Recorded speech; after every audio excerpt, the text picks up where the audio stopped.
Kanpur.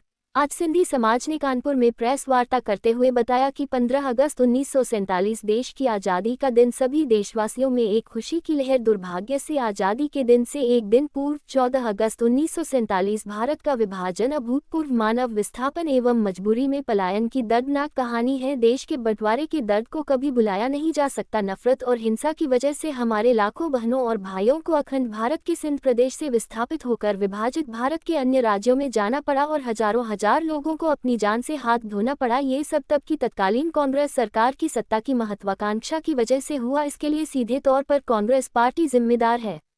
Congress party को इसके लिए देश में रह रहे 2 करोड़ सिंधियों से माफी मांगनी चाहिए। धन्य है देश के प्रधानमंत्री नरेंद्र मोदी एवं उत्तर प्रदेश के मुख्यमंत्री योगी आदित्यनाथ, जिन्होंने न सिर्फ आज़ादी के अमृतकाल 2022 में विस्थापितों की पीड़ा एवं संघर्ष को महसूस किया, वरन हर वर्ष विभाजन विभीषिका दिवस मनाने का देशवासियों एवं प्रदेशवासियों को आह्वान भी किया। आज का सिंधी समाज प्रधानमंत्री नरेंद्र मोदी एवं मुख्यमंत्री श्री योगी आदित्यनाथ के साथ खड़ा है। आगामी 14 अगस्त को पूरे देश एवं प्रदेश में विभाजन विभीषिका दिवस मनाया जा रहा है। इसी कड़ी में कानपुर महानगर में 14 अगस्त को बड़े वृहद स्तर पर उत्तर प्रदेश सिंधी अकादमी, भाषा विभाग, उत्तर प्रदेश सरकार एवं हेमू कालानी मेमोरियल शिक्षण संस्थान के द्वारा विभाजन विभीषिका दिवस मनाया जाएगा। इस कार्यक्रम को मुंबई बॉलीवुड के ख्याति प्राप्त फिल्मी सितारों द्वारा प्रस्तुत किया जाएगा। इस कार्यक्रम में देश के कोने कोने से सिंधी समाज के प्रतिनिधि भाग लेंगे। आज भी सिंधी समाज के लोग देश की लगभग 75 रिफ्यूजी कॉलोनियों कैंप में दयनीय अवस्था में रह रहे हैं। उनकी माली हालत भी खराब है। यद्यपि देश में सिंधी समाज के ही अधिकांश लोगों ने अपनी मेहनत और प्रतिभा के बल पर विभिन्न क्षेत्रों में ख्याति अर्जित कर अपना एवं समाज का नाम रोशन किया, अपितु भारत सरकार द्वारा किए जा रहे चतुर्मुखी विकास में अपना अमूल्य योगदान दे रहे हैं। सिंधी समाज शांति प्रिय एवं कामकाजी समाज है। ऐसे में इस समाज के लोगों में आज भी जो आर्थिक,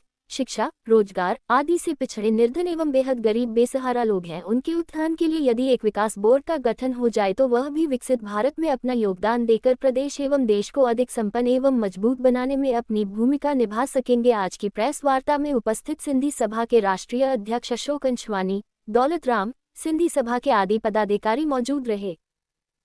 पत्रकार साथियों, आगामी 14 अगस्त दिन शुक्रवार को सायंकाल 5 बजे से सिंधु इंटरनेशनल स्कूल बर्राधो में विभाजन की विभीषिका स्मृति दिवस कार्यक्रम मनाया जा रहा है। विभाजन की पीड़ा को हमारे जो देश विदेश में ख्याति प्राप्त कलाकार हैं, आर्टिस्ट हैं, वो आ रहे हैं। उत्तर प्रदेश सिंधी अकादमी और सिंधु इंटरनेशनल स्कूल द्वारा प्रायोजित ये कार्यक्रम है। उसमें कलाकारों के साथ हमारे और भी अन्य जिलों से, अन्य प्रदेशों से लोग भाग ले रहे हैं इस कार्यक्रम में। उस दिन क्या है कि जैसा आप सबको पता है कि 14 अगस्त विभाजन की विभीषिका, उस दिन देश की आज़ादी के एक दिन पहले किस तरीके से देश का विभाजन हुआ, वहाँ से लोग हजारों की संख्या में वहाँ से चले, कत्लेआम हुआ और यहाँ पे आके पहुँचे। बड़ी विडंबना थी, कैसे लोग सैकड़ों चले, यहाँ पे आते आते कुछ लोग रह गए। तो उनके बाद उसको यहाँ पे आने के बाद कितनी पीड़ा हुई, उस पीड़ा को दर्शाया नहीं जा सकता। वो चित्रण के माध्यम से उस समय की जो सरकारें थी उन्होंने बहुत वादे किए थे, लेकिन कोई वादे पूरे नहीं हुए। देश की 96 रिफ्यूजी कॉलोनियों में समाज के लोगों को डाल दिया गया। धन्य है प्रधानमंत्री माननीय नरेंद्र मोदी जी, जिन्होंने आज़ादी के अमृतकाल में 2022 में ये इसको स्मरण किया और कहा कि विभाजन की पीड़ा बहुत दुखदायी है, जिसको हम भुला नहीं सकते। उन्होंने आह्वान किया कि प्रतिवर्ष ये कार्यक्रम 14 अगस्त को होते रहना चाहिए। इसी कड़ी में हम लोग उनके आह्वान पे कार्यक्रम कर रहे हैं। क्या कहना चाहेंगे आप यहाँ के लोगों को, किस तरीके से? मैं ये कहना चाहूँगा कि ज़्यादा से ज़्यादा खासकर हमारी युवा पीढ़ी को ये जरूर मालूम होना चाहिए कि आज़ादी हमको मिली। हमारे सैकड़ों हजारों लोगों ने, सिंध के लोगों ने उस आज़ादी में बढ़ चढ़ के भाग लिया।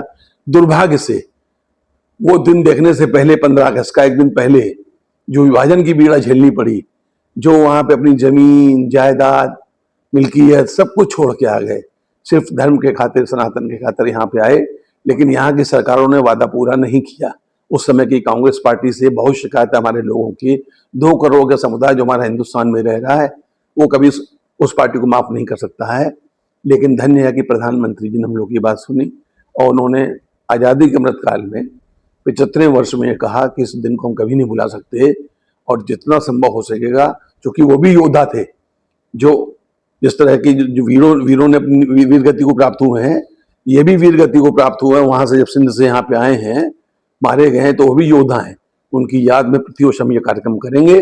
इसलिए हम भी चाह रहे हैं कि नौजवानों को वो यहाँ पर आए 14 अगस्त को सिंधु इंटरनेशनल स्कूल में, चूँकि सिंधी अकादमी जो उत्तर प्रदेश सरकार की भाषा की समिति है, उनके द्वारा आयोजित कार्यक्रम में पूरी तरीके से दर्शाया जाएगा।